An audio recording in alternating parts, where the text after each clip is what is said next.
Bismillahirrohmanirrohim. Hamdan wa syukran lillah. Asyhadu an la ilaha illallah wa asyhadu anna Muhammadan abduhu wa rasuluh. Alladzi la nabiyya ba'da amma ba'd. Pertama-tama dan yang paling utama, marilah kita panjatkan puji dan syukur kehadirat Allah yang Maha Ghafur, yang mana telah memberikan kepada kita beribu-ribu kenikmatan. Di antaranya nikmat iman, Islam, dan juga ihsan. Ahwat fillah, pada kesempatan kali ini insya Allah saya akan sedikit membahas tentang surat Al-Asr. A'udzu billahi minasyaitonir rajim. Bismillahirrahmanirrahim. Wal 'asr. Innal insana lafi khusr illal ladzina amanu wa 'amilus sholihati wa tawassaw bil haqq wa tawassaw bis sabr.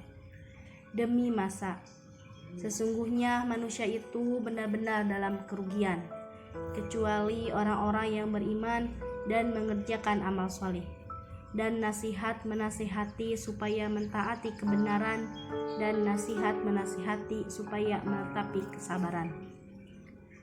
Ahwat fillah, secara umum surat Al-Asr ini menunjukkan urgensi atau pentingnya waktu. Surat ini berisi penegasan bahwa semua orang akan merugi, kecuali orang-orang yang beriman dan beramal soleh, serta saling menasihati agar menetapi kebenaran dan kesabaran. Pada ayat pertama, para ulama sepakat asar artinya adalah masa atau waktu.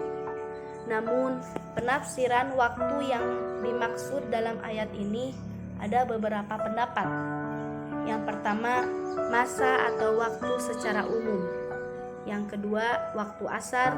Yang ketiga, masa hidupnya Rasulullah SAW.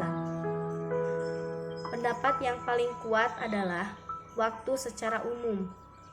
Allah bersumpah dengan waktu, menunjukkan betapa pentingnya waktu bagi manusia. Karena sifat waktu itu dinamis, berjalan terus. Ali bin Abi Thalib pernah mengatakan, rezeki yang tidak diperoleh hari ini masih dapat diharapkan di esok hari. Tetapi waktu yang berlalu hari ini tidak mungkin diharapkan kembali esok.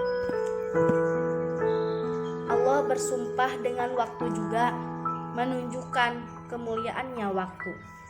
Jika orang-orang Arab jahiliyah meyakini adanya waktu sial dan sebagainya, Rasulullah mengingatkan untuk tidak mencela waktu.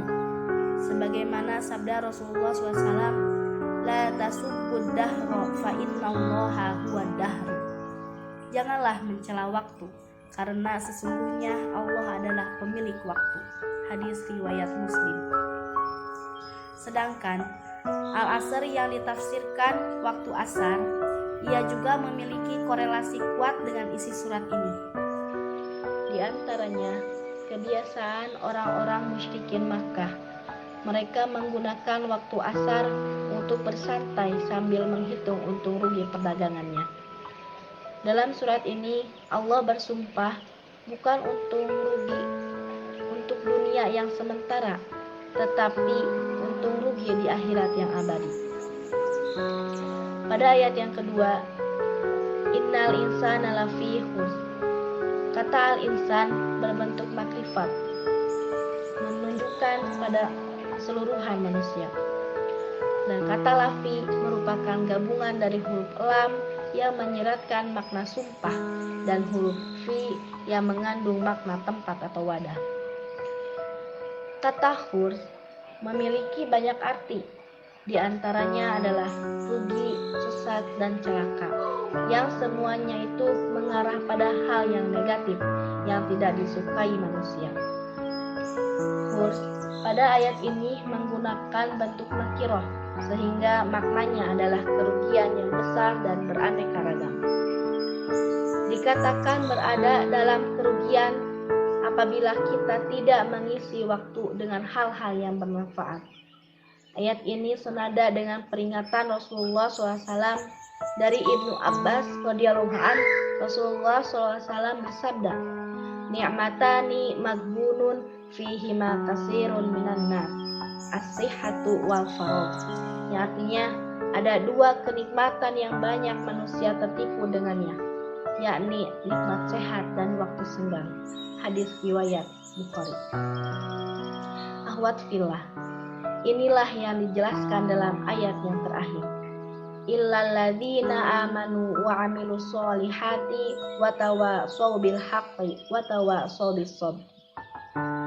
Ayat ini mengecualikan insan pada ayat sebelumnya, bahwa insan yang tidak berada dalam kerugian adalah mereka yang memiliki 4 kriteria, yaitu iman, amal solih, saling menasehati tentang kebenaran, dan saling menasehati tentang kesabaran.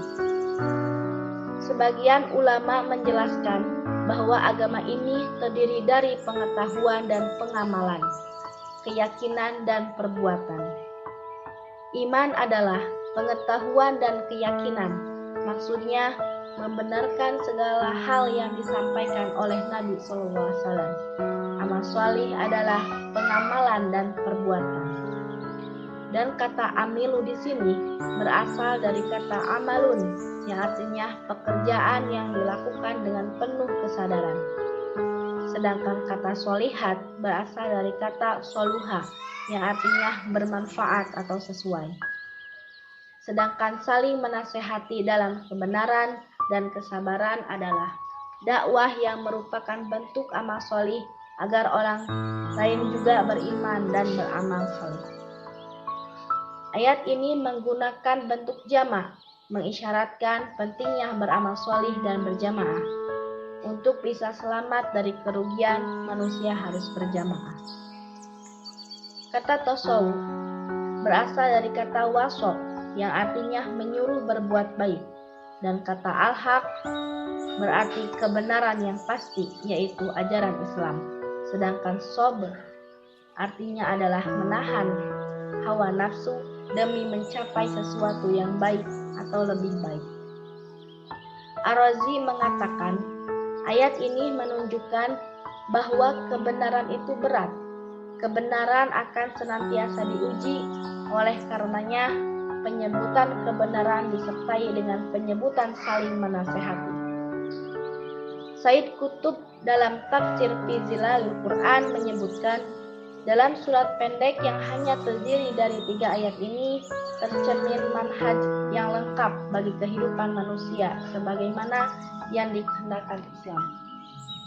Surat ini juga mengidentifikasi umat Islam dengan hakikat dan aktivitasnya dalam sebuah paparan singkat yang tidak mungkin dapat dilakukan selain oleh Allah.